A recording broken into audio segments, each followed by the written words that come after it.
नमस्कार, छत्तीसगढ़ का number 1 bulletin देख रहे हैं आप, सुपरफास्ट छत्तीसगढ़। और खबर जांजगीर चांपा से है, जहां स्वाइन फ्लू के 2 और मरीज मिले हैं। ट्रेसिंग के दौरान ये 2 पॉजिटिव मरीज मिले हैं। सीएमएचओ ने मरीजों की पुष्टि की है। जिला अस्पताल में इनका इलाज चल रहा है। 2 दिन पहले एक महिला की मौत हो गई थी, तो ये बड़ी खबर है।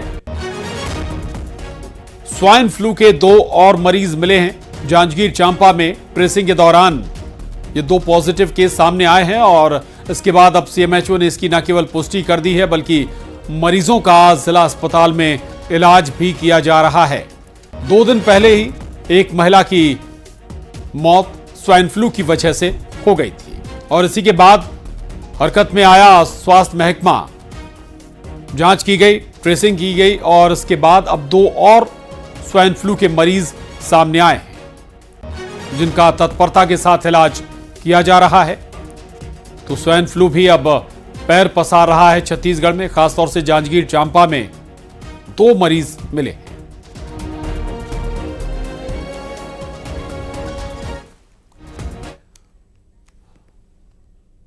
तो छत्तीसगढ़ में स्वाइन फ्लू से हड़कंप मचा हुआ है। अब तक स्वाइन फ्लू से 3 लोगों की मौत हो गई है। बिलासपुर में स्वाइन फ्लू से बुजुर्ग की मौत हो गई है। निजी अस्पताल में इलाज चल रहा था बुजुर्ग का। कोरिया और जांजगीर के 2 मरीजों की भी मौत स्वाइन फ्लू के चलते हुई थी।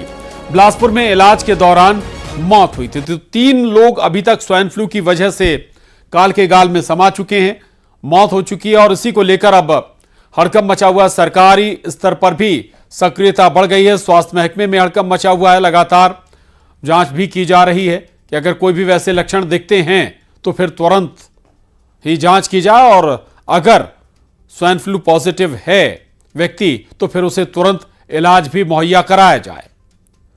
तो ये बड़ी खबर है। और 3 मौत अभी तक स्वाइन फ्लू की वजह से छत्तीसगढ़ में हो चुकी हैं। बिलासपुर में स्वाइन फ्लू से बुजुर्ग की मौत हुई।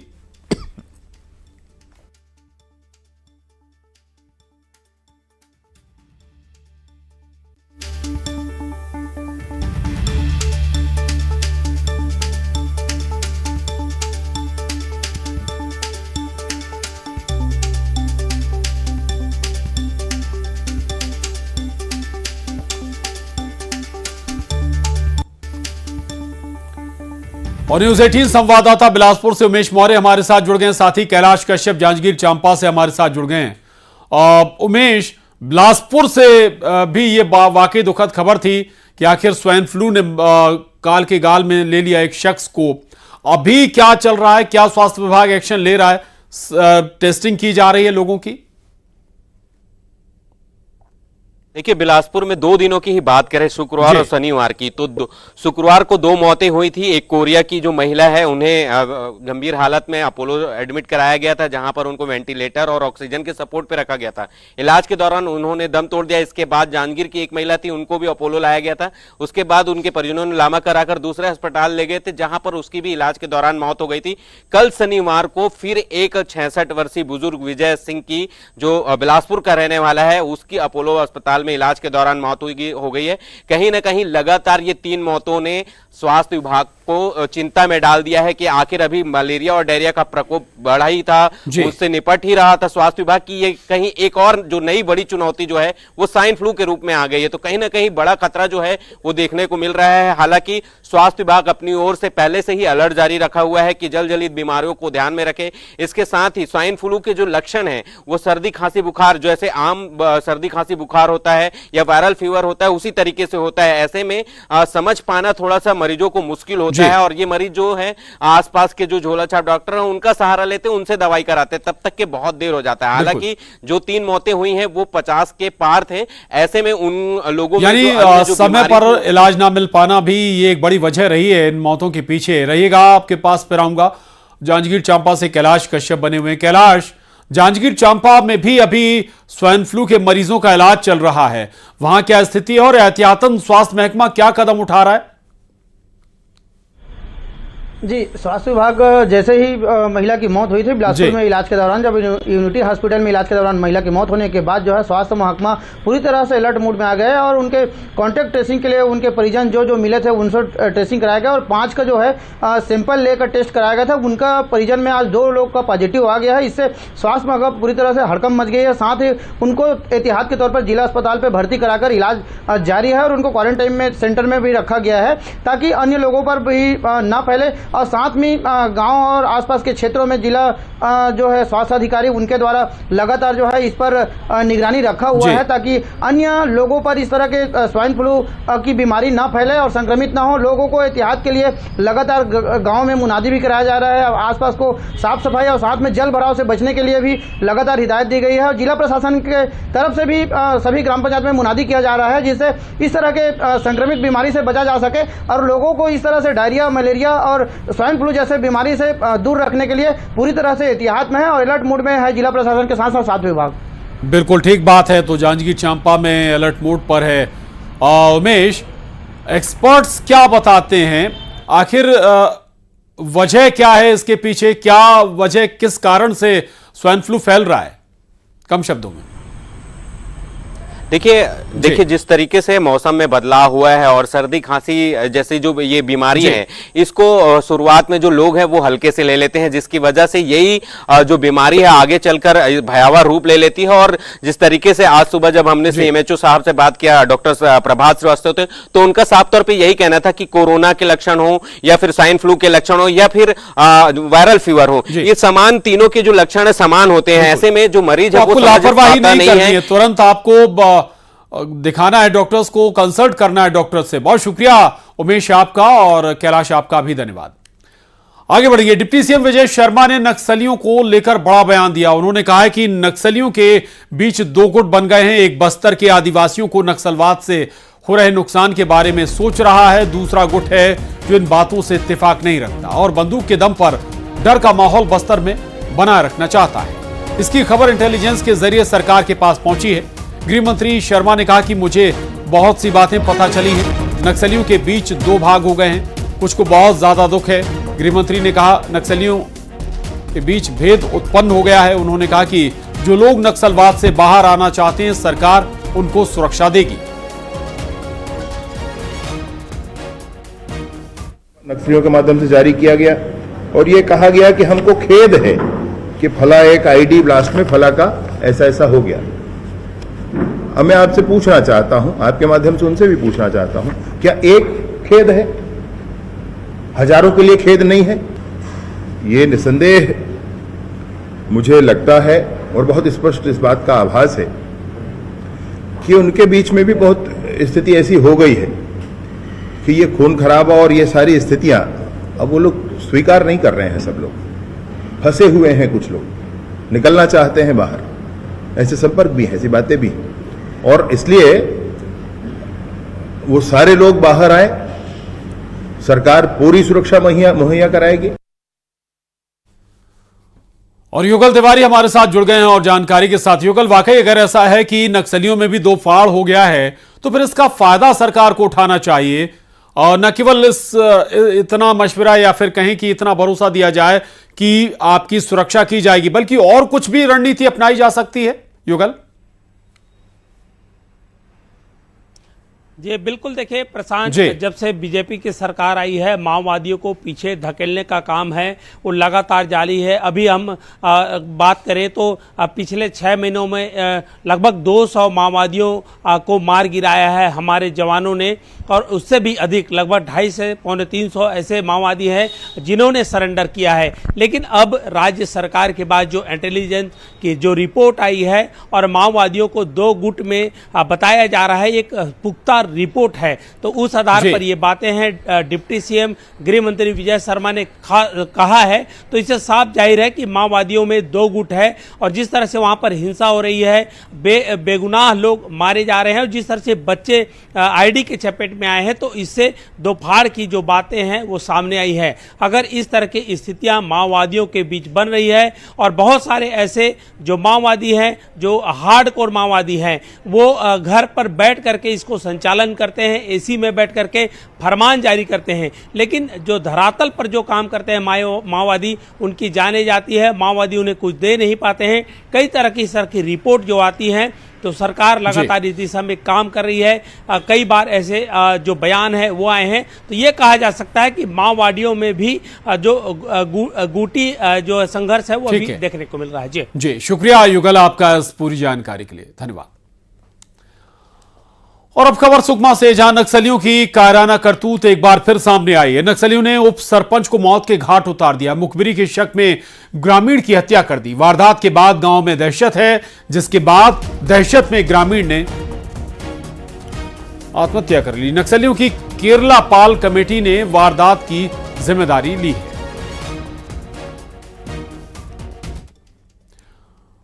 उधर राजनांदगांव में सीएम विष्णुदेव साय ने दीपक बैज के बयान पर निशाना साधा। उन्होंने कहा कि तिरंगा पूरे देश का है, पूरे भारतवासियों का है और आजादी की लड़ाई में हमारे देशवासियों ने अपनी आहुति दी है।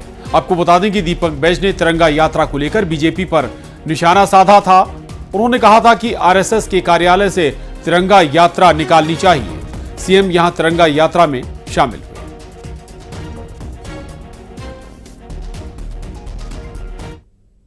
पूरे भारतवासी का है और आज़ादी की लड़ाई में हजारों लाखों हमारे वीर सपूत शहीद हुए हैं। उनके बदौलत हम लोग को आज़ादी मिली है। तो तिरंगा झंडा तो एक ही धन का है, सबको अधिकार है अपने घर में फहराने का।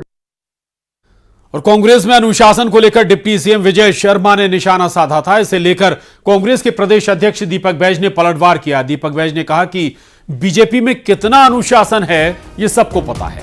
साथ ही 2 पद खाली रखने को लेकर भी तंज उन्होंने कसा है।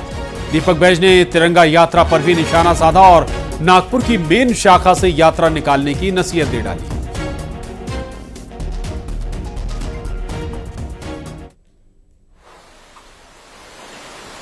कितना अनुशासन है वो सबको पता है। अगर अनुशासन होता तो आज तक जो 2 पद खाली हैं आसमान पर टपके और खजूर पे लटके वाला स्थिति है, अभी तक क्यों नहीं भर पा रहे। ये 50 साल तिरंगा झंडा नहीं फहराने वाले ये राष्ट्रभक्ति का पाठ पढ़ा रहे। मैं तो उनसे आग्रह करता हूं कि अगर तिरंगा यात्रा निकालना है भारतीय जनता पार्टी को, पहले नागपुर के मेन शाखा से पहले तिरंगा यात्रा निकाल तो लिख ले। वहीं रायपुर में बीजेपी महिला मोर्चा ने सावन उत्सव के कार्यक्रम का आयोजन किया। कुशाभाऊ ठाकरे परिसर में आयोजित कार्यक्रम में महिला विकास मंत्री लक्ष्मी राजवाड़े के अलावा विधायक रेणुका सिंह और पूर्व सांसद सरोज पांडे शामिल हुई। हरियाणा की पूर्व सांसद सुनीता दुग्गल ने भी उत्सव में हिस्सा लिया।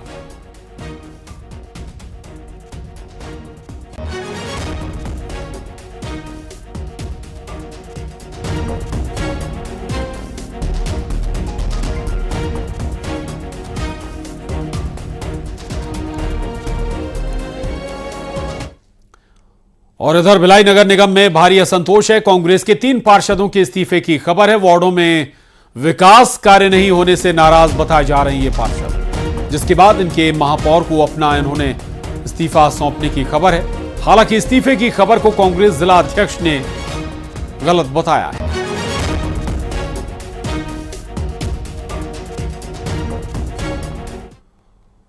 रायपुर पुलिस कहते एक 19 साल का ठग चढ़ा है जिसने 3 करोड़ की ठगी को अंजाम दिया है। इस पर 50 से ज्यादा केस दर्ज हैं। इसका नाम अंकित है। रायपुर साइबर पुलिस ने इसको दिल्ली से पकड़ा है। बताया जा रहा है कि इसने फेक ट्रेडिंग कंपनी बनाई और फिर लोगों को चूना लगाया। बताया जा रहा है कि ठग अंकित ने रायपुर के डॉक्टर को फोन किया और ट्रेडिंग कंपनी में पैसा लगाने का झांसा देते हुए 3 करोड़ पर हाथ साफ कर दिया। फिलहाल रायपुर पुलिस साउथ दिल्ली के रहने वाले आरोपी अंकित सिंह को गिरफ्तार कर रायपुर लेकर आई है। पूछताछ में सामने आया है कि आरोपी स्टूडेंट और उसके दोस्तों ने कई बैंक खाते खुलवा रखे हैं। ठगी की रकम इन्हीं अलग अलग खातों में ट्रांसफर कराई जाती थी।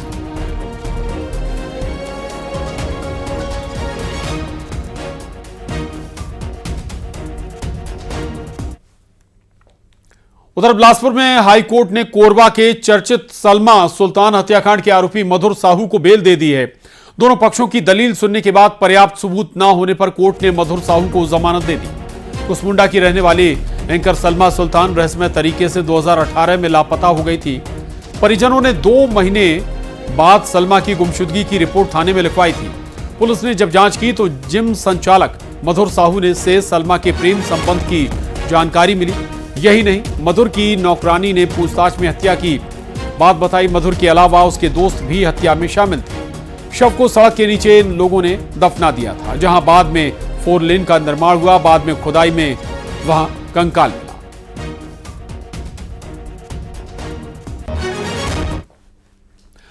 और खबर कोरबा से है, जहां पेट्रोल पंप संचालक से लूट के 3 आरोपियों को पुलिस ने गिरफ्तार कर लिया है। इन आरोपियों ने संचालक से 5 लाख की लूट को अंजाम दिया। पुलिस ने एक महिला सहित 2 युवकों को पकड़ा है। आरोपियों के कब्जे से नकदी और बाइक बरामद की गई है। पुलिस आरोपियों तक सीसीटीवी के आधार पर पहुंची थी।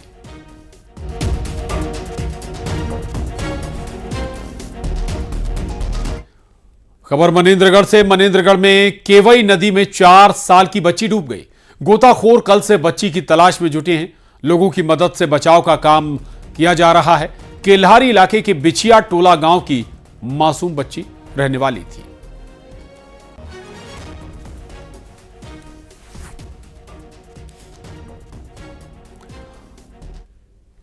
और जगदलपुर में चित्रकूट जलप्रपात के पास शव मिलने से सनसनी फैल गई। ग्रामीणों की मदद से एसडीआरएफ ने रेस्क्यू अभियान चलाया। टीम ने वाटरफॉल में फंसे शव को बाहर निकाला। गांव की ही रहने वाली महिला की डूबने से मौत हुई थी। टीम ने शव को निकालकर पुलिस के सुपुर्द कर दिया।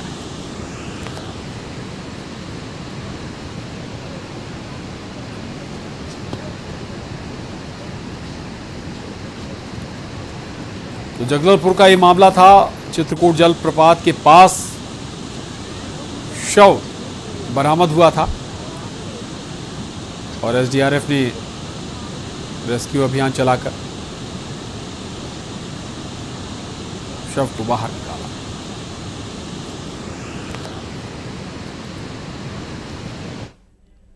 और खबर कोरबा से है, जहां करतला के जंगल में भालू ने 3 लोगों पर हमला कर दिया। हमले में एक ग्रामीण गंभीर रूप से घायल हो गया। 112 की टीम ने ग्रामीण को लकड़ी का स्ट्रेचर बनाकर 2 किलोमीटर पैदल चलकर अस्पताल पहुंचाया और सामुदायिक स्वास्थ्य केंद्र में भर्ती कराया।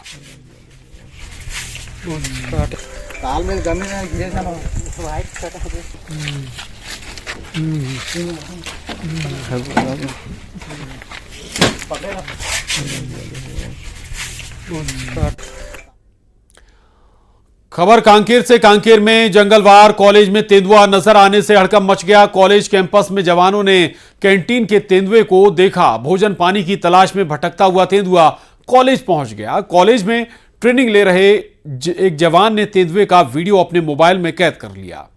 पहले भी इस कॉलेज कैंपस की पहाड़ी में तेंदुआ दिखाई देने की खबरें आती रही हैं। तेंदुए के अलावा यहां भालू भी कई बार दिखाई दिए हैं।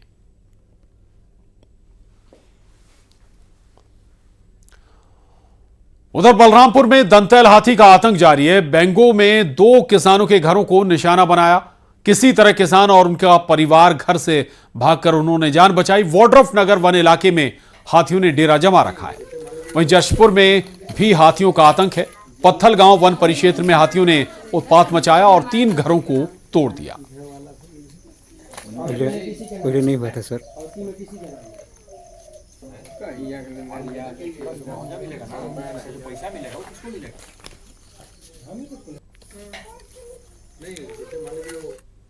और अब रुख करेंगे टॉप 20 का।